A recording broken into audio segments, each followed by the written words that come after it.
Hi, my name is Dylan Buckley and this is Uncommon.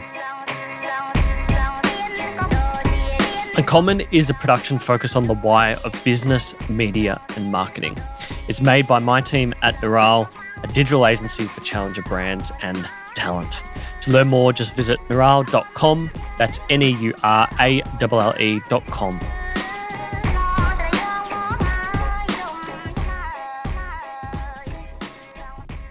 All right, my guest this week is Dylan Buckley, founder of Producey, host of Dyl Friends, co-host of List Cloggers. Thanks for coming in. How did you come up with the name Producey? It's a funny story, actually. I went on, like anything, okay, I start businesses like the complete opposite way. Normally you get the foundations, you get the business plan, you get all these things. My prerequisites for all the business I've created was the name first.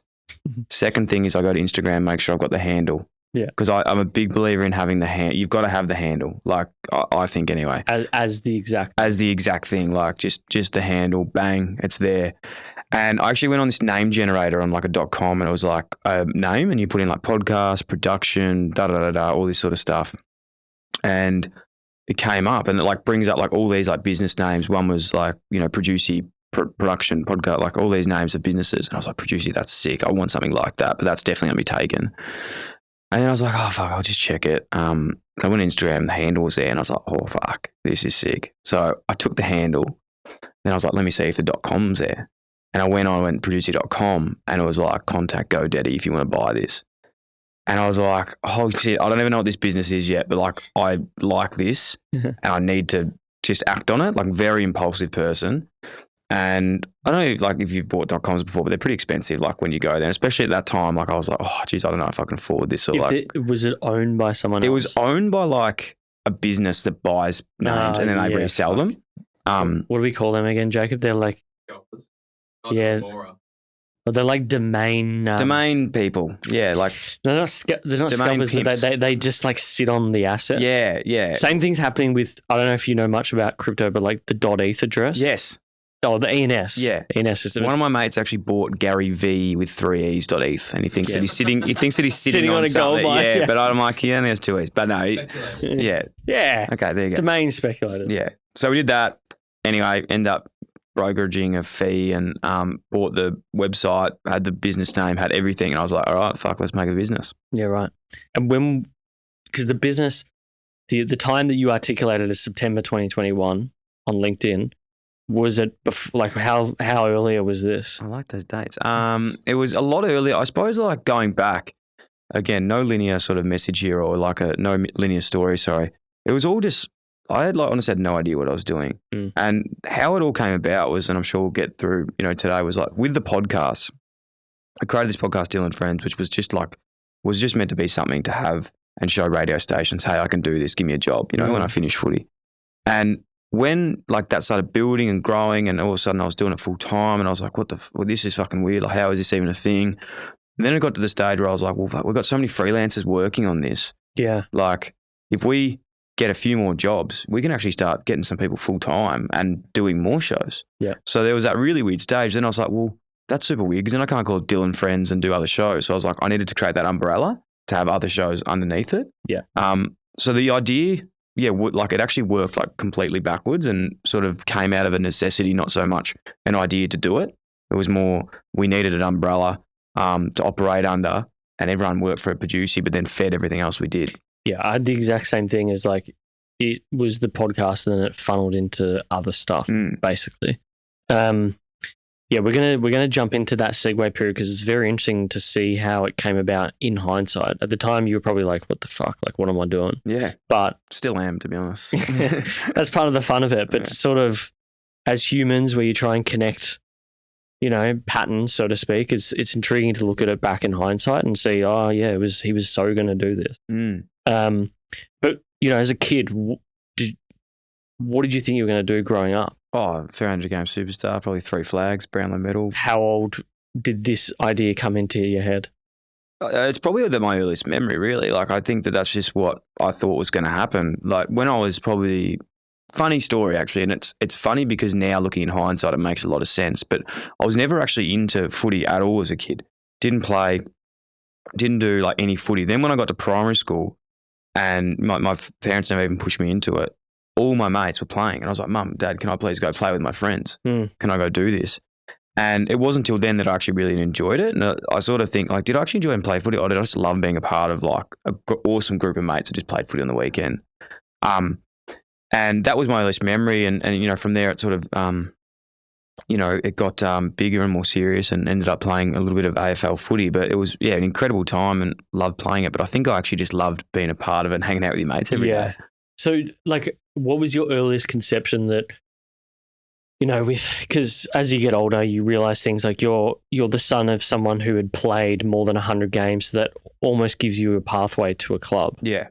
When was it that, like, you realize your dad was someone who was important at that club, or had been in the past? Yeah. And that, okay, this is maybe something that I actually can do. For sure. I reckon I knew, you know, as a kid, but you sort of think that's just normal. You think that like everyone's dad just plays footy and that's just what it is. I suppose it got a little bit more serious when I started getting around that like 14, 15 years of age, when like the rep teams start coming and everyone knows who dad is and is going. But I think like when I started doing that, and in terms of like at an age, like I knew that I was going to get drafted by Carlton when I was like 16. Really? So I still had 2 more years at school, knowing you're going to get playing AFL. How did you know they had said that? Yeah, well, back then there was a time pre-draft, if you're a footy nuff, you'd know that when the Giants came in, they used to sign up 17-year-olds, so 16-year-olds turning 17 that were born in the first half of the year, and that was sort of something that was in my age, and a lot of guys were getting picked up, guys like Adam Treloar, Dylan Shield, you know, guys like this were getting picked up to the Giants, and I was in that group. So Carlton had said, look, we'll commit to you if you stay out of that. So you didn't go into the underage draft? No. So I held out, went to school. But in hindsight, and I'm sure we'll get to this, it's a common trend in my life, like it was the best thing that ever happened to me, because obviously it was awesome, like to have that guarantee of like playing footy. But from there, I think I just turned into like the laziest person for that period, and sort of transgressed into like my, you know, 18 to 23, 4 years old. Because I just thought things were just that easy. Like I was like, fucking hell, I'm 16, going to get drafted. Didn't even have to like try that hard. Just got this, you know, kissed on the, you know, on the willy, and now I'm playing league footy. Like, how easy is this? Life's a piece of piss. Yeah, well, that's the thing that always intrigued me about that. I mean, when you look at it in hindsight, now that you're a retired player, what was the thing that you liked and loathed? What was the best and worst thing about being a professional AFL player? 90% of it is absolutely incredible. Like, you're literally getting paid to be fit. I think that's what we forget. You're getting paid to just work out and have fun with your mates every day, which is incredible. But in saying that, it is an extremely stressful environment.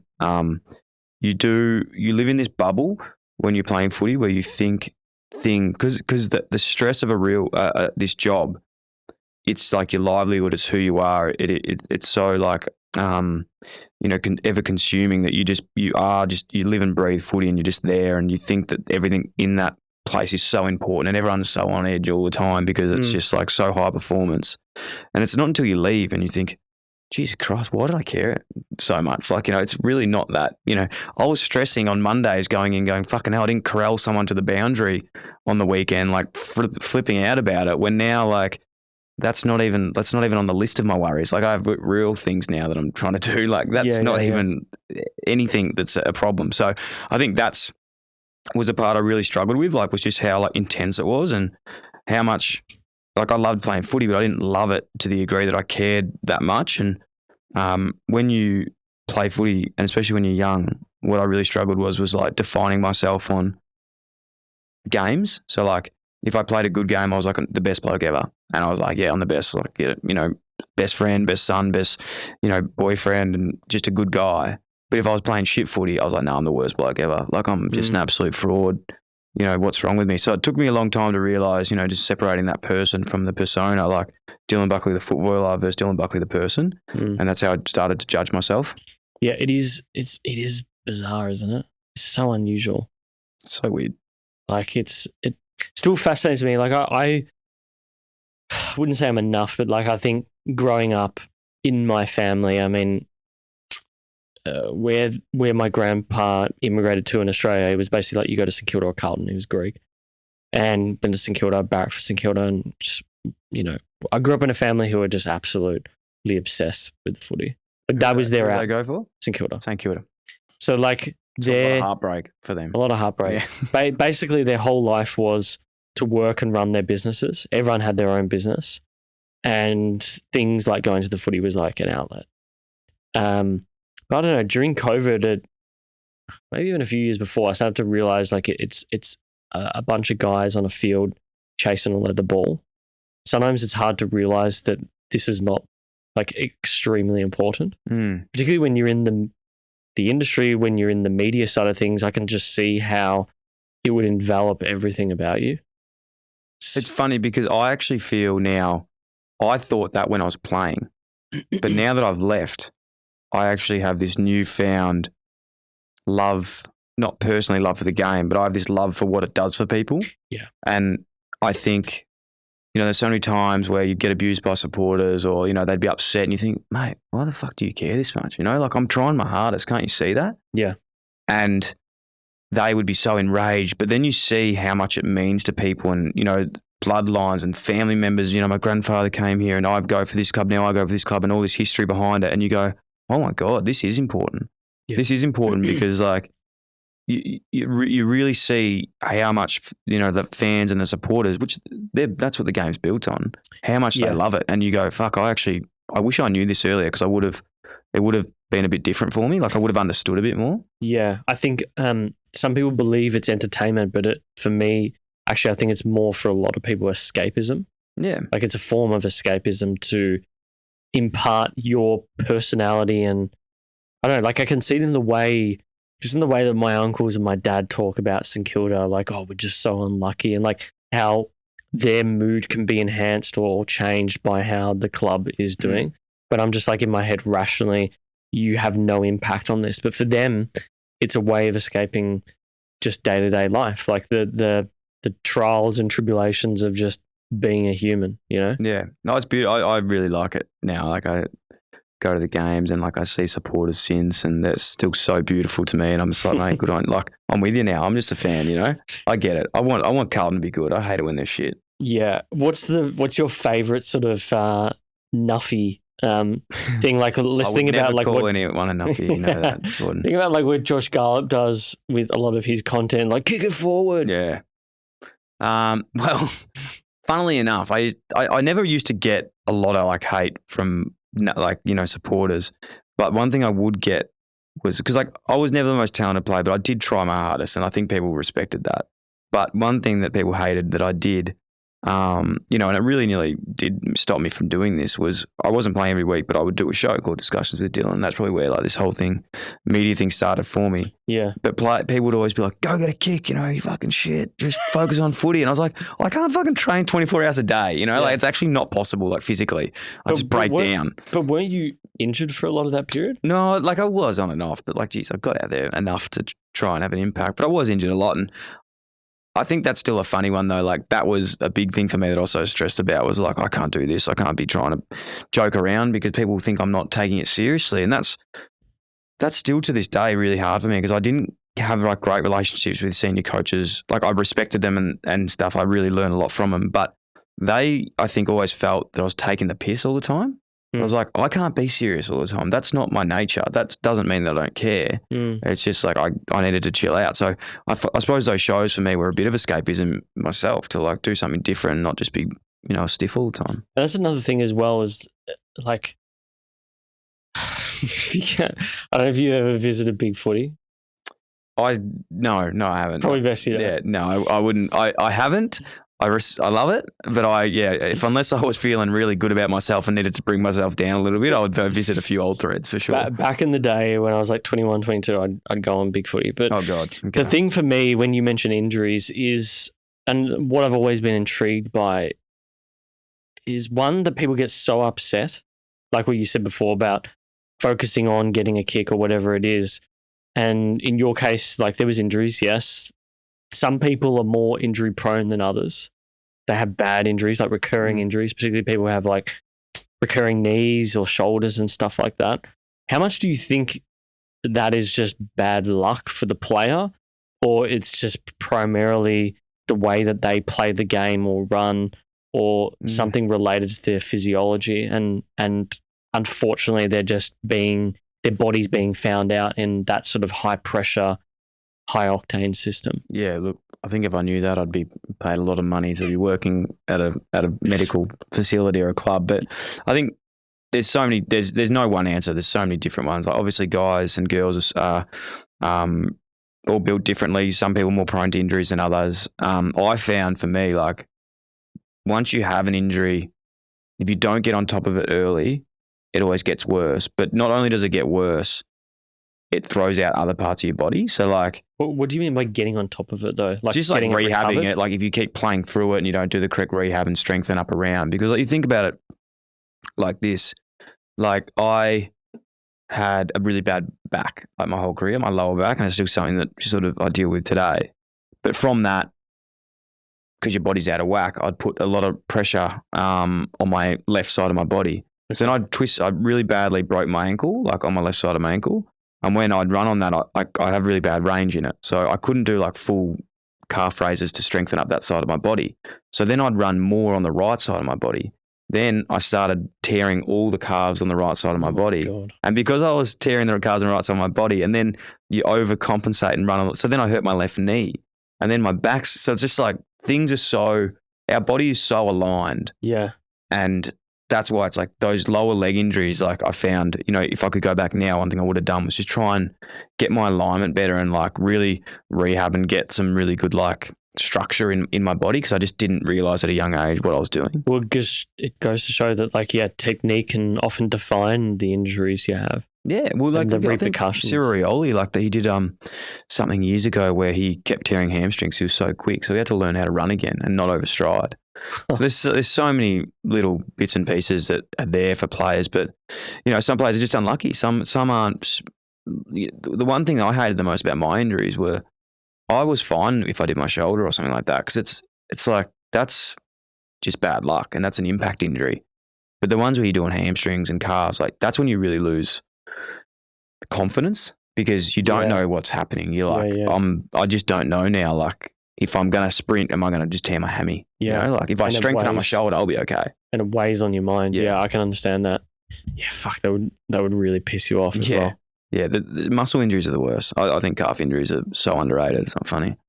So this transition, you was probably, I read here, so obviously you had the show that you were doing, discussions with Dyl beforehand at Carlton.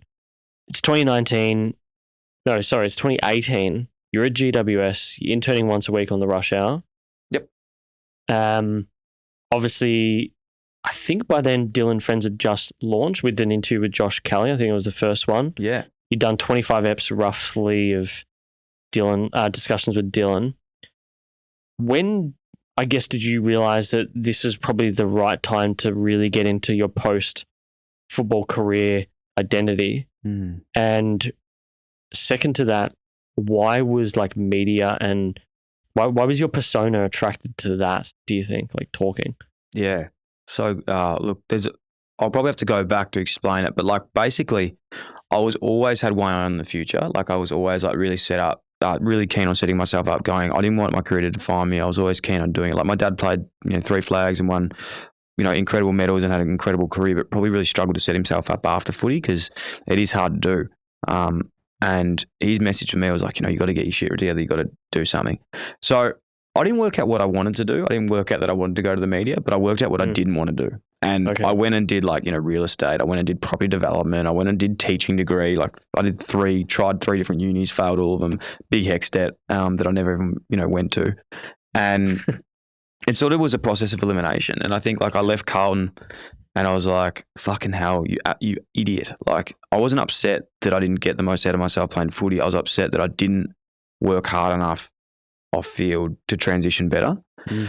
And I didn't, there was no guarantee I was going to the Giants. I ended up going there, 30 days later. And I remember that time just like such a pivotal moment in my life, just being like, if you want to do something, like you have to fucking do it yourself. Like stop relying on people, grow the fuck up and do something. And I said like, if I get another chance, I'm going to go and I'm going to set myself up and I'm going to be in a better place, ready to go at the end. Because no matter what happens with your career, if you play 10, 15 years, like you're still going to have to do something next. And the same as what I'm doing now. I've always got side shit on the go.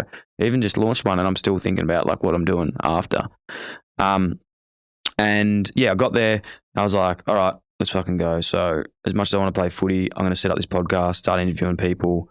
And, the idea was to get into radio because I couldn't get a job on radio. It was really hard. I was like, I'm going to use this. There's no like course I can do. I'm playing full-time sport. So I'll start the pod and just have that as a thing, to get in. Yeah. And basically that was like the main sort of story of it. But it was definitely like, when did I realize it was a thing? Like I didn't really realize it was a thing till it had to be. And I think that's like a message in like all this today. Like a lot of this stuff, and maybe if someone saw the story, they go, geez, that was smart by him. He did this podcast. How cool. It wasn't like an idea. It literally came out of fear. It came out of like, I literally had nothing else. And I was like, you need to do something. And if you don't, you don't have anything. So like it was built out of like literally just being so scared to transition and not have anything. Yeah, it's like I said, you look at it in hindsight, it's like, oh yeah, he fucking had his shit together. But maybe the lesson is that you gravitate towards things that you like, and the process of elimination in hindsight was the good thing. I also think the lesson for me is that good things come under stress and good things come under tough times. And I think that like, it's not what happens, it's how we react to it. Yeah. And that's like probably the biggest thing I've learned in my life. Like all this shit happens and every sort of thing that I look at now and think, fucking hell, that was stressful. I look at it now, I'm like, that was the best thing that ever happened. Like imagine if I had have had a 10-year career and still playing now, do you reckon I'd be set up for doing a business and pushing myself as hard as I would? I don't think I would. Yeah. So I really get excited by stress. And I think that like there's a beauty of it. There's a real beauty of what you do when you don't have a choice. So and I'm not dramatizing that, saying obviously I had, people to help me and stuff, but there was a time where like, I don't come from a lot of money, so I didn't have a house to go back and live with. Like I had a mortgage, I would have had to sell my house. Like it would have been existential. It would have been hard to do. Like it's not life or death, but it would have been really hard. When is stress too much? When has been stress too much?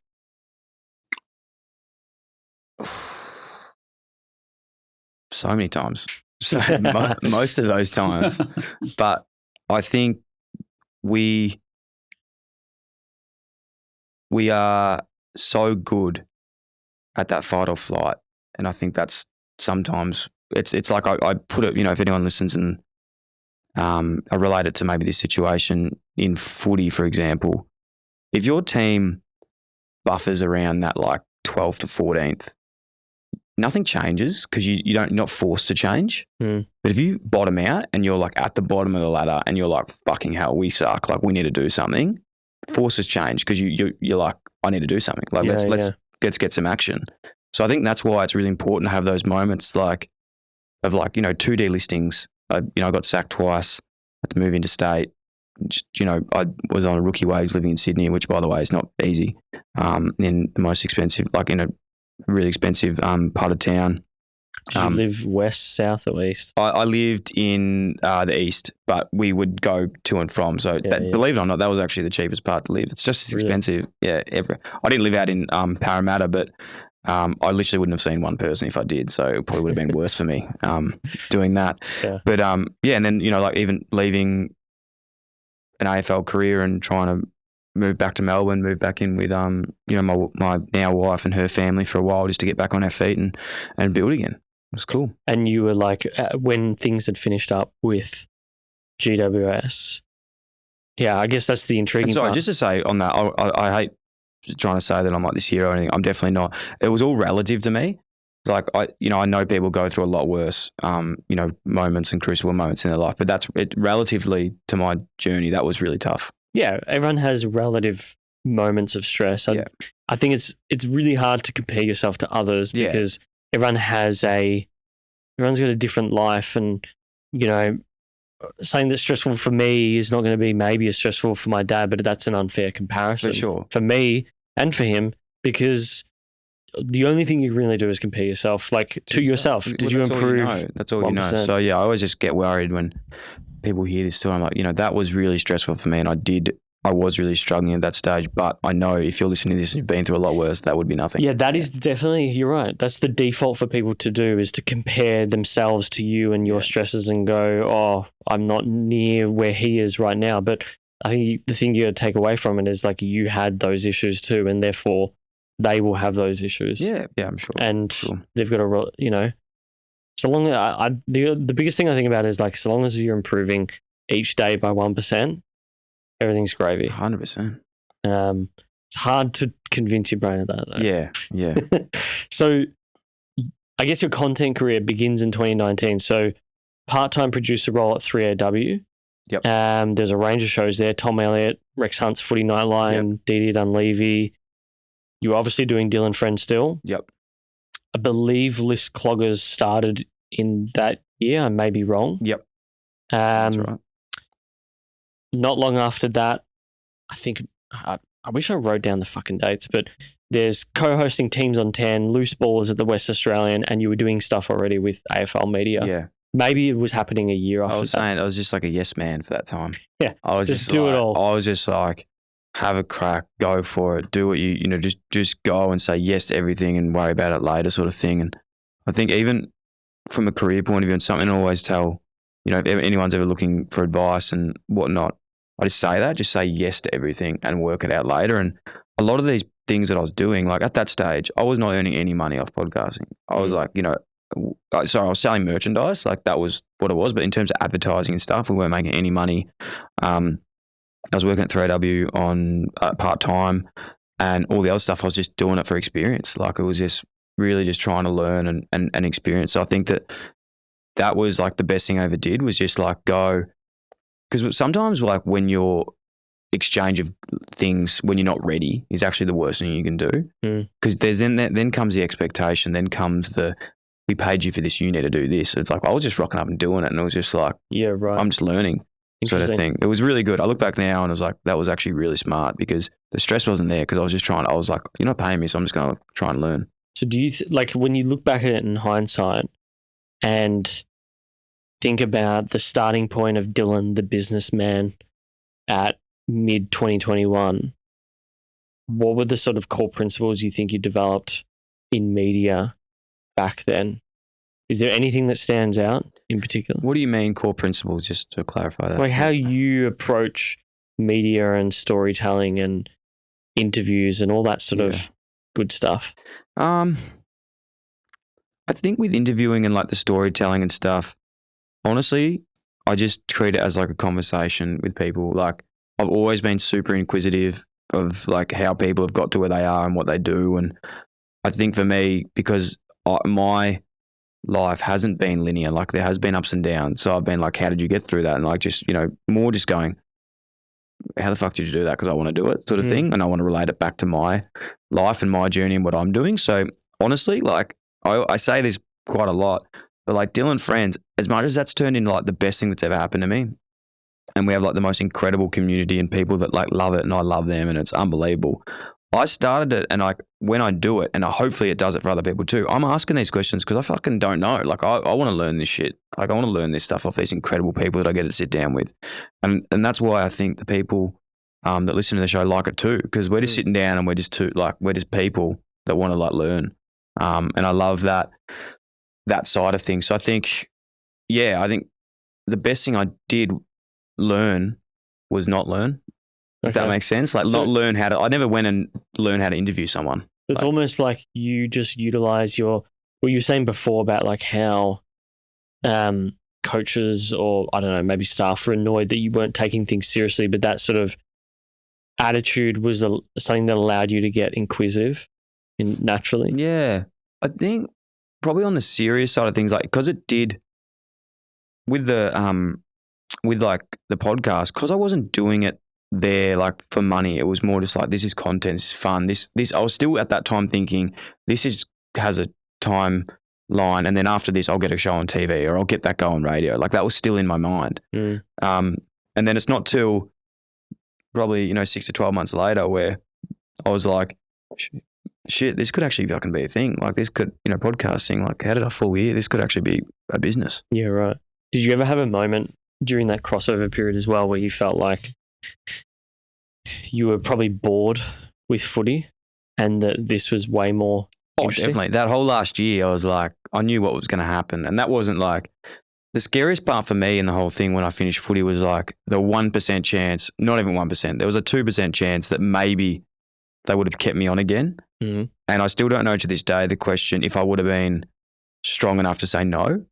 But I was just like when they finally said, we're not going to put you on, I was just like, thank fuck. Because I don't know if I could have said no to that opportunity because it is incredible and it's, your lifehood dream and it's guaranteed money. But I think as before that what we were saying around that stress builds so much cool shit.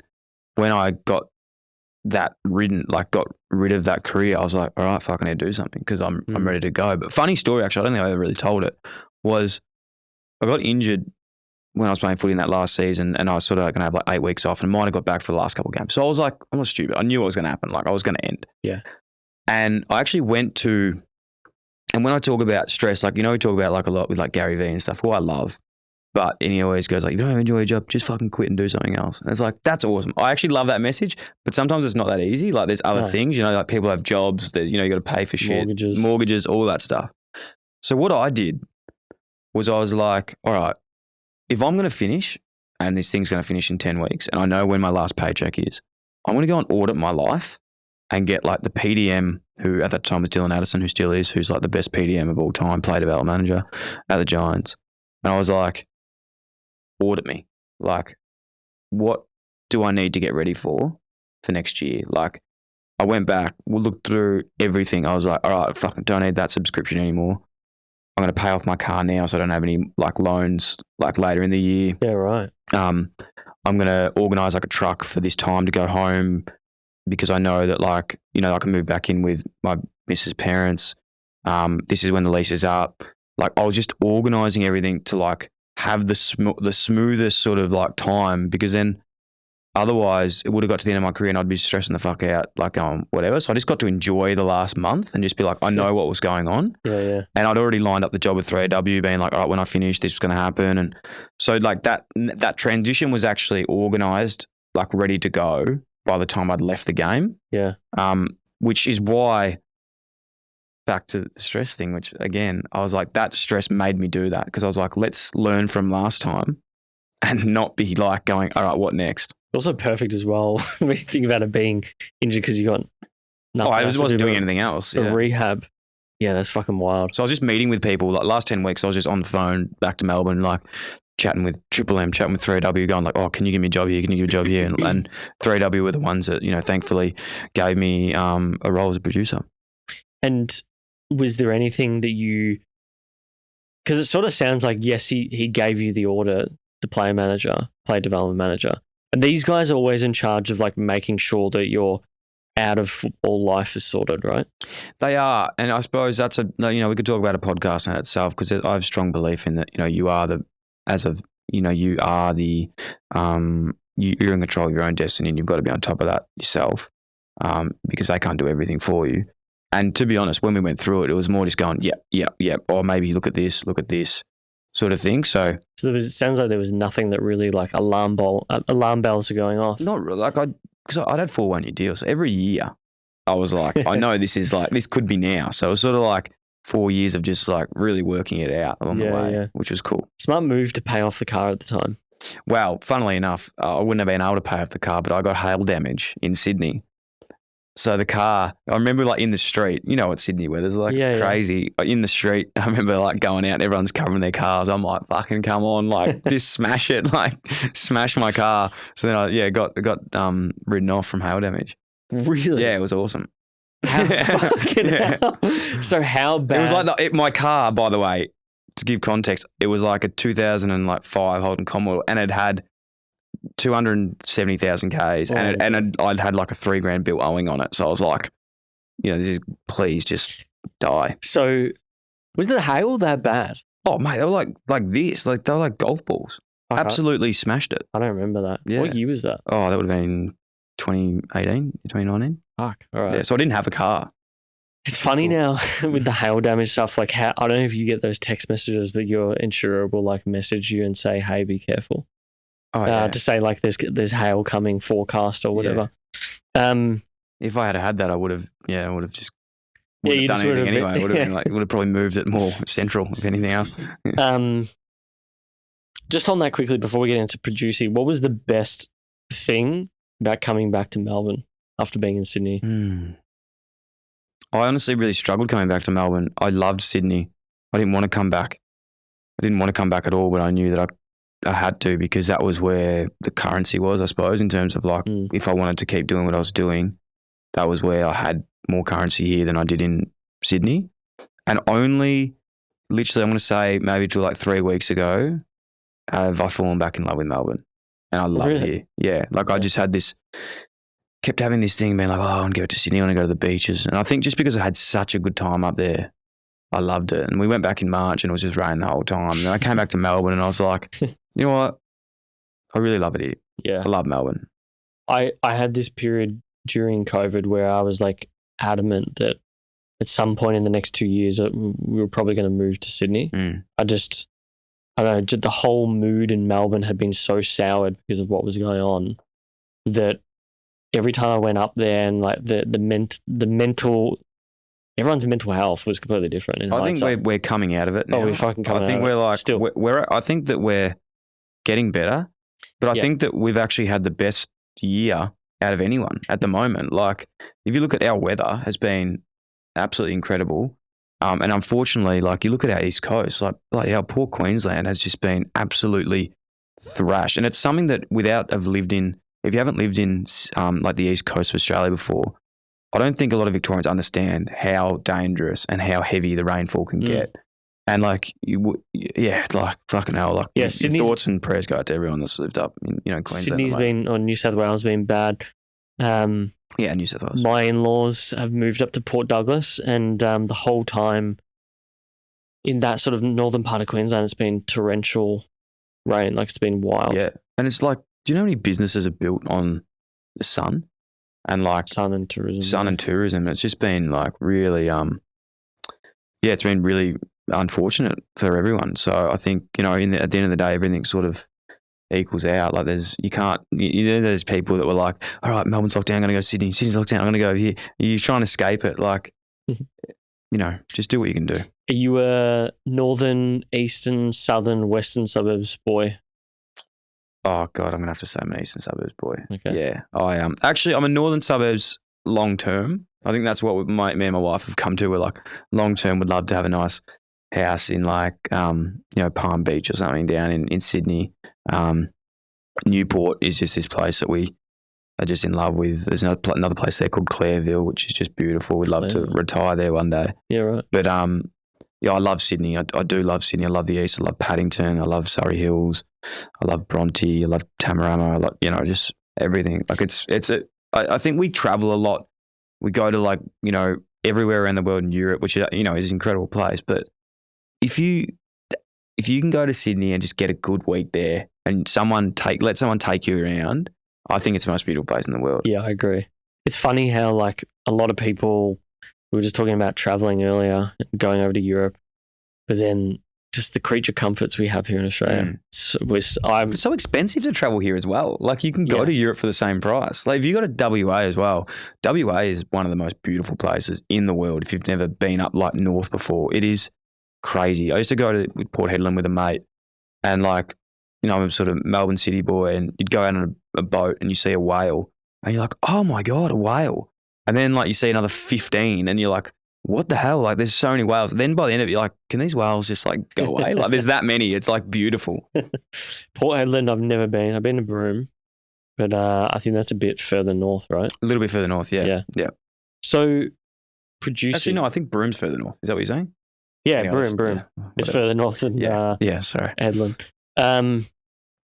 So the agency officially starts September 2021.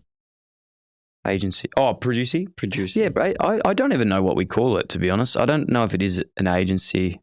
whatever. Yeah, it you're is. going through the stage of like Trying to work out what we are. when you first start, Yeah. and you're doing not everything for everyone, Yeah. but you at least have a clear circle around what you're doing, which is audio and video. Yeah, basically. The podcast agency, network, whatever it is, we started then, and that's when we had, like Dyl Friends and Liz Cloggers, our two sort of, first shows, and then, created, I think we've got probably about 5 or 6 now that we do, 200 plus. We've got Bromley Lynch, a couple young guys from Ballarat, and they now live in Torquay, which is just the funniest, most beautiful kids. I say kids, they're 27, and I keep saying that each time. They're a year younger than me. I don't know why I say that. And 200 plus, which is another one I just mentioned then, which has been really funny to work with. So yeah, just loving what we're doing. And we also do branded podcasts for like other businesses and stuff as well. Do you think when you look at like percentage of revenue, the core business is your own original content, or do you think it's more of the branding podcast now?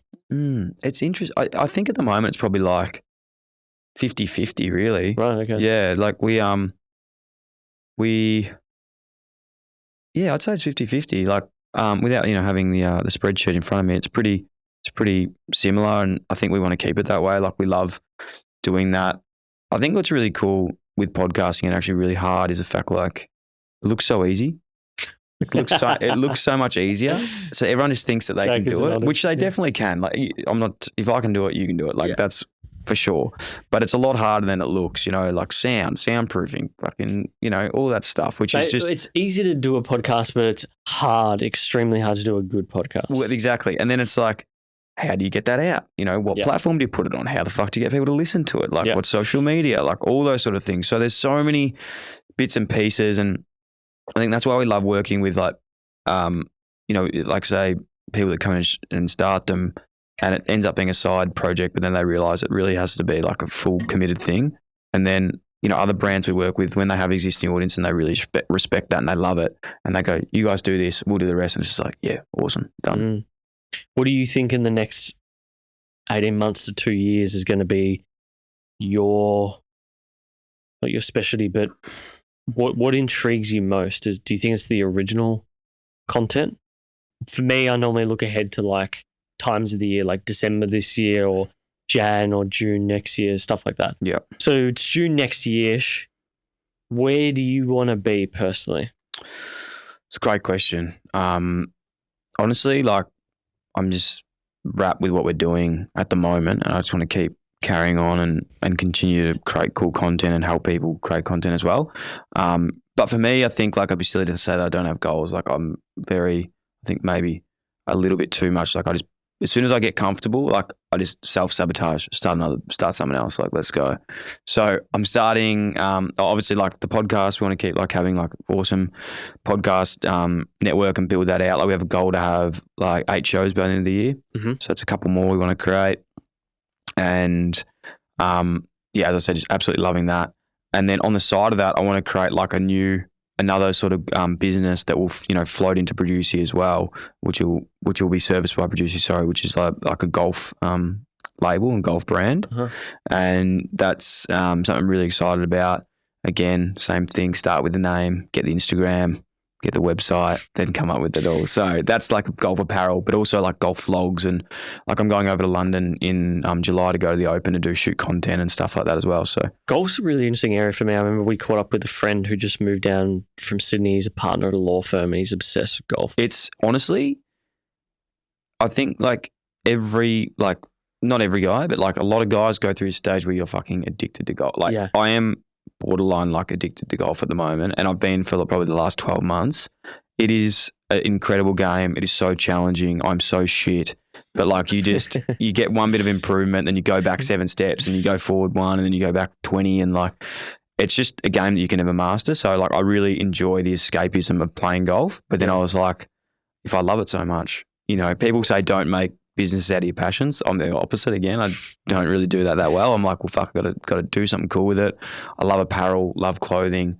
So I was like, well, I'd love to have my own apparel like business, which would be cool. And I love playing golf. So let's see what we can do. Do you think golf is a growing sport, or do you think it's maintaining with just the general population? No, it's been it's grown so much in the last 12 months. COVID was the best thing ever for golf because there was nothing else you couldn't play any other sport besides go to golf courses, on and off.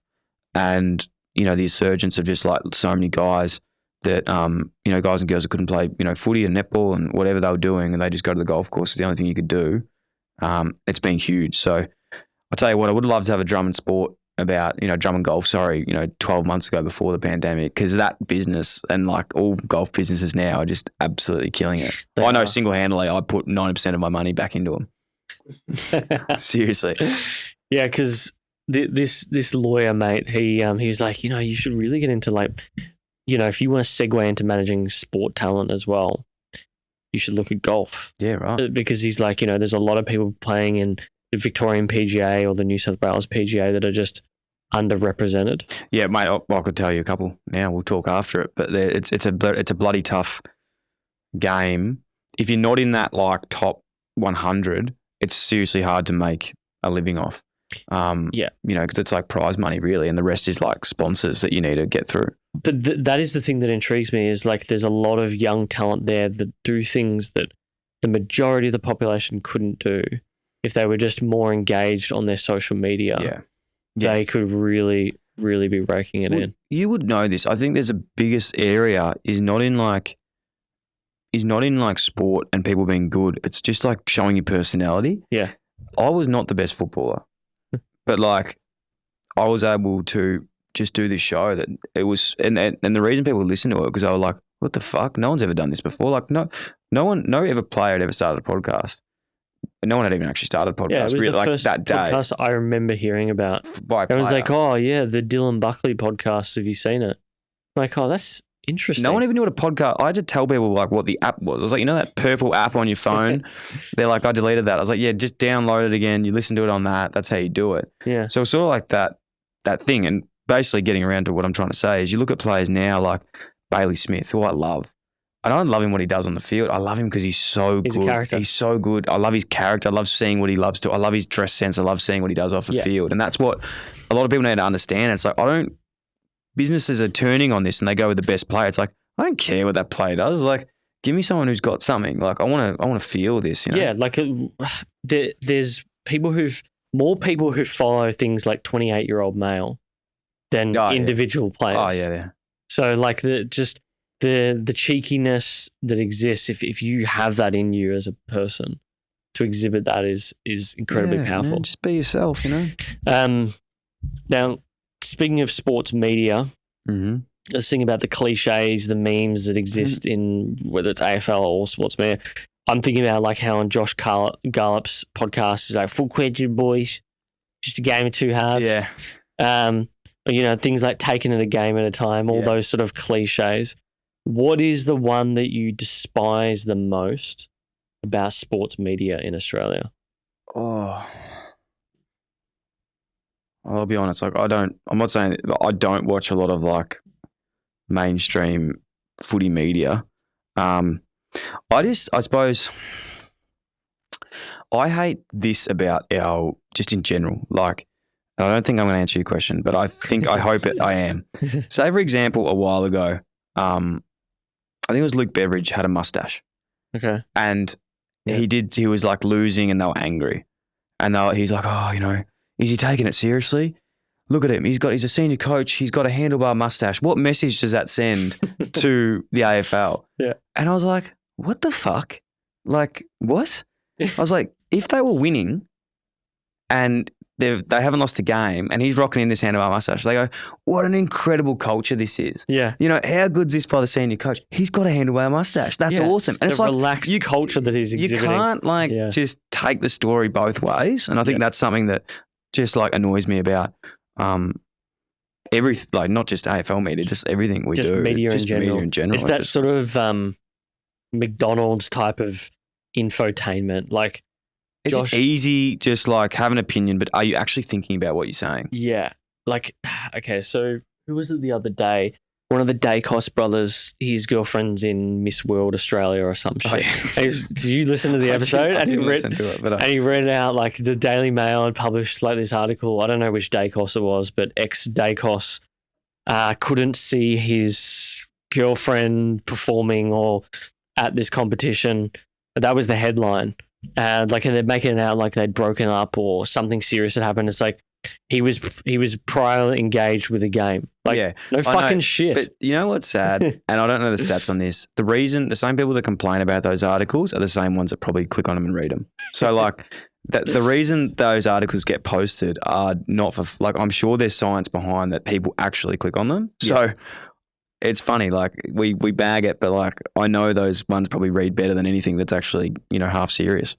What do you wish the AFL media did differently? You know what? That question just reminds me that you would be doing it anyway. You're basically covering the things that Josh, Caden, Kados, sorry. Kados. It's always funny when you try to work out what are people's preferred. Yeah. Do you reckon he writes on a government form Caden last name preferred name Kados? No, I don't think so. I'm not sure. I'll ask him though. I'm not sure. I guess I'm intrigued that. Do you think and think about your the previous tenants that were in where you are now in Richmond, what Ticker's doing to the sort of news space? Do you think?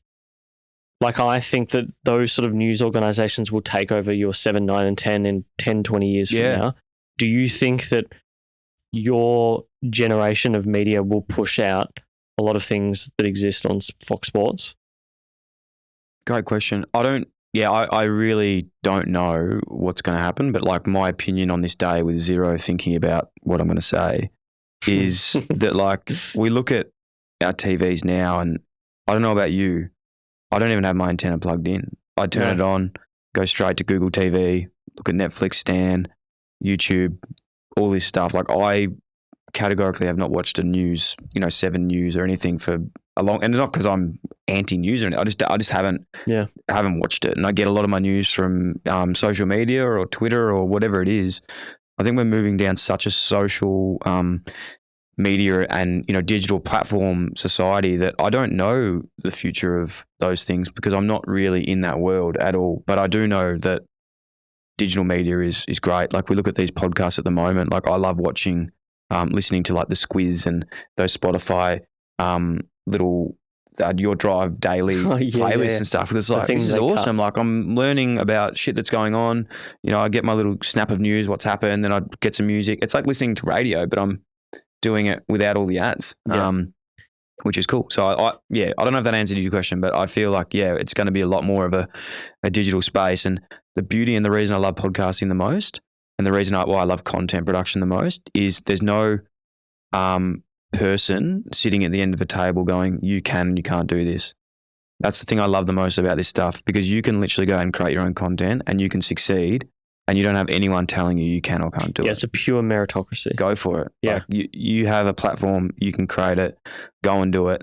And I think that's to give context of that, there was so many times where, and I think even in the past, there'd be so many incredible creators out there that wanted to get on TV and do shows and people were no, we don't want you. And it's well, who knows? They could have been good, and now everyone can fucking do it. Anyone. Yeah, I think the future for me, maybe I'm biased, the future of audio is Spotify and the future of video for me is YouTube. I just think about my own interaction. You're right, 2-3 years. I can't remember the last time I watched free to air unless I was at the in-laws. Yeah. My mum loves My Kitchen Rules. She, I don't think that's going anywhere. But I was watching the other night on TV and it was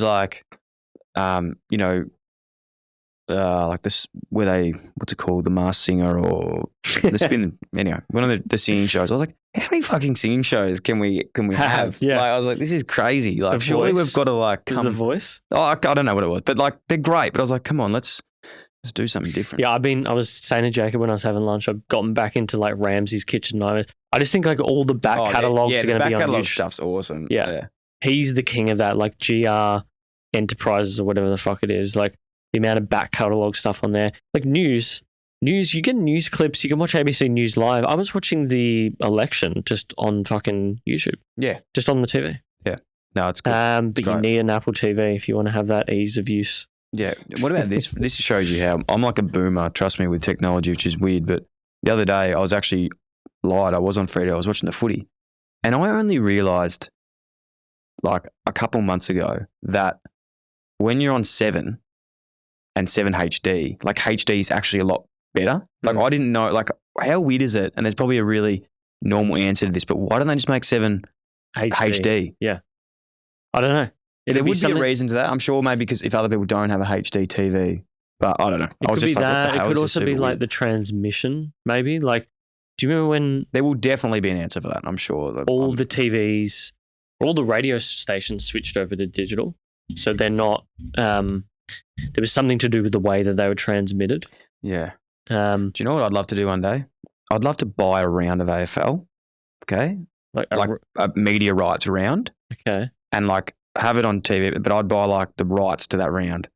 Okay. Okay. And only get like the best podcasters are all allowed to commentate it themselves. Yeah, right.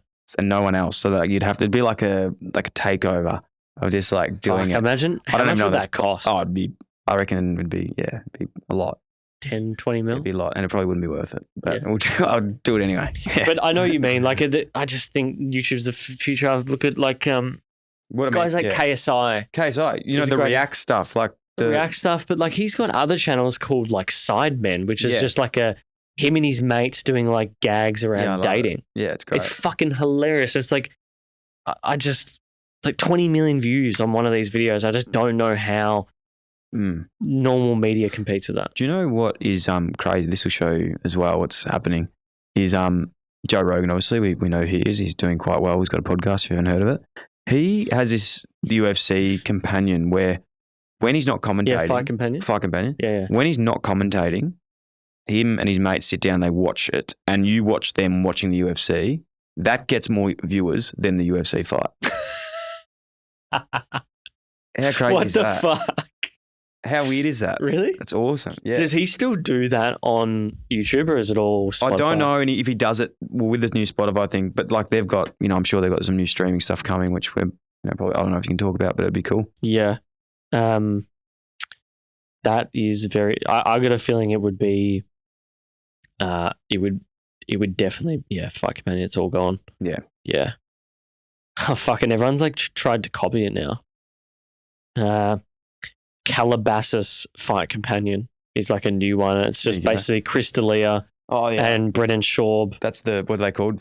Fighter and the Kid. Yeah, Brian Callen as well. They've all just they basically just stolen the concept. They're funny. All right, let's finish off with some rapid fire questions. You can pick them.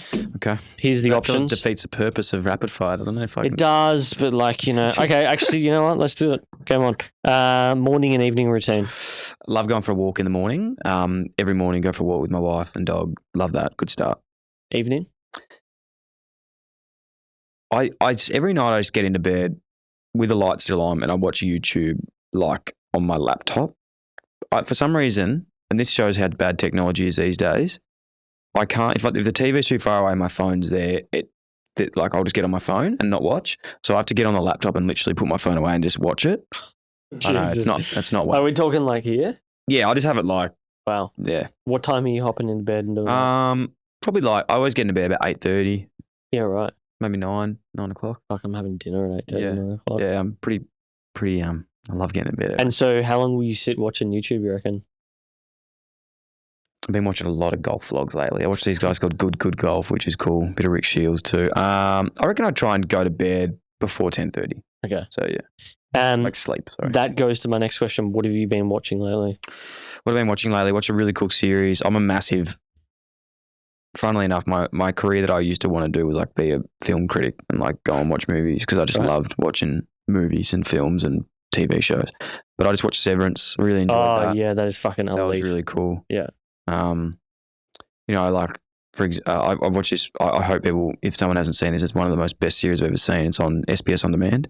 It's called 000. Yeah, fucking amazing. Like I don't know how that isn't. Well, how is it not? I don't know how that's not the most best series of all time. Like, I suggested it to someone the other day. The way that they shot it, 3 different storylines. Like what is it? It's the Mexican cartel, the Italian mafia, and the US customs, and the family that like transports it. Yeah, it's fucking wild. Yellowstone, one of the best things I've seen. I'd say Ozark, probably those 3. 000, Ozark, and Yellowstone, probably my top 3 of all time. Very similar taste. I reckon I fell out of Yellowstone because they were... Yeah, the last series was so bad. It just gets too far-fetched for me. Yeah. But I saw the other night, we're halfway through Stranger Things, Ozark. The new season sucks. You reckon? I'm struggling to get into it. They're like 15, 16 now, so it's sort of like... Yeah. It's getting slow. How many times can an alien keep coming back? Yeah, I know what you mean. But I don't know if you saw Ozark Part 2 of Season 4 just came out. Oh, yeah, no, I've seen that. I watched that in like... First thing I said to Lauren, I was like, can we just watch that first? She's like, no, I want to finish Stranger Things. Oh, you haven't seen it yet? I haven't seen You haven't seen Part 2? Part 2, I'm not ruining it for you, but I will say, like, you know when you end a season, you go, that was such a shit ending? I feel like this was such a good ending. Okay. As in, but this is the end of the show, right? Yeah, it's the end. Yeah. It finishes. Yeah. So, like, you will get... It's just... I'm not going to... Yeah, I won't say anything more, but it's also just, like, really well done. Like, just awesome. Okay. I'm very excited. Last one. Food or drink of choice? God. It's such a hard question. You got to give me, like, a time of the day or something. Like, is it a dinner or... What's your go-to alcoholic beverage? Go-to alcoholic beverage? I'm a beer man. Okay. Yeah, beer man. But love a margarita. Love a cocktail. Spicy mug or standard mug? Oh, God, don't tempt me, Jordan. Depends on the mood, really, doesn't it? No, I love probably a normal mug. Love a amaretto sour. Yeah, love it. Yeah, love it all, really. But I've been off the drink a bit lately, like just been sort of trying to not be stupid. But I'd say my drink of choice, if it wasn't alcohol, would be just like soda water. I'm like just addicted to sparkling water. You're right. It just makes me burp and like feel thirsty. You don't have it before a podcast because you get really really burpy. Yeah, really chesty. But meal, I would have to say pizza.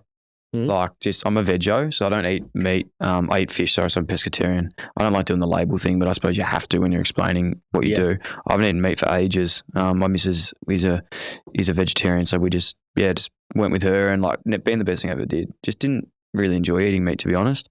I'm not a big fan. Like I can't remember the last time I had like red meat.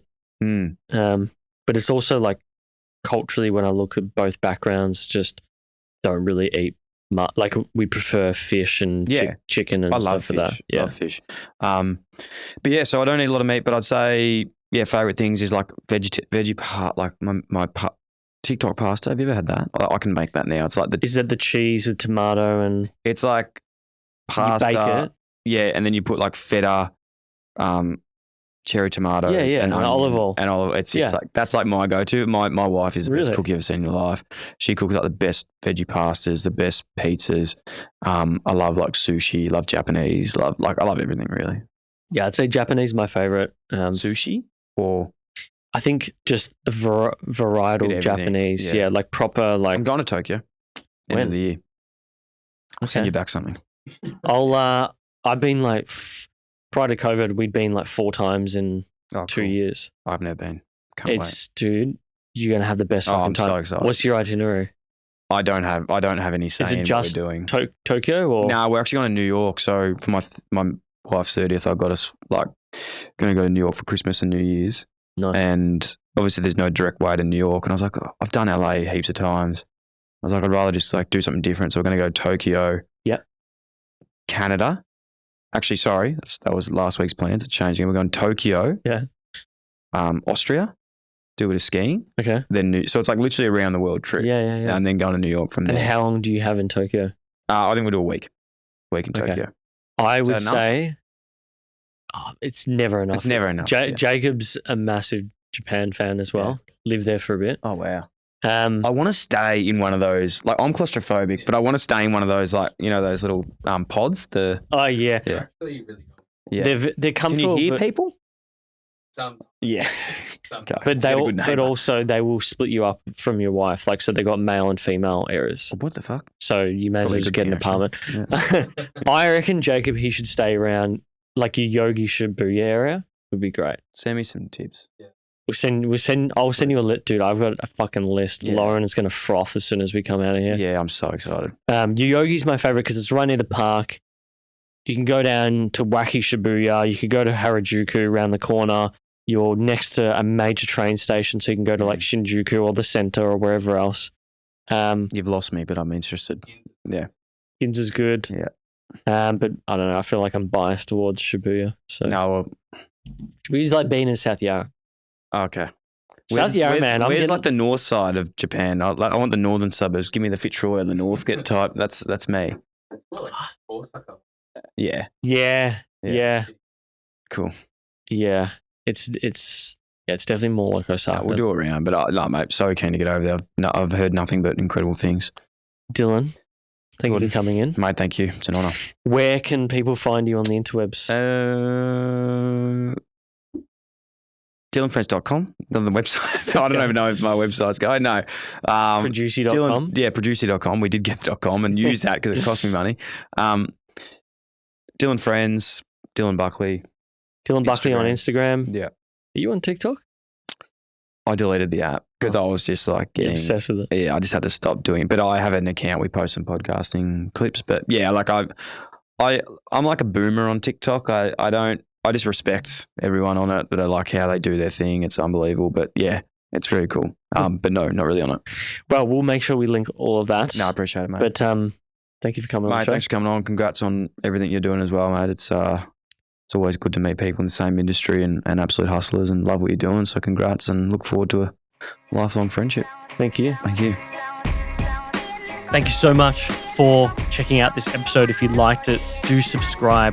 And of course, like it on YouTube if you're watching as well. We'd really appreciate that. For audio, if you've not already listening on your podcast app, you can search for it on any good app, including Spotify, Pocket Casts, Apple Podcasts, Google Podcasts, etc. For video, if you're not watching, you can search Uncommon Podcast on YouTube. It's the first one that appears every single time. For behind the scenes, do follow us on Instagram and TikTok. It's @uncommon_show. But until next time, thanks for tuning in.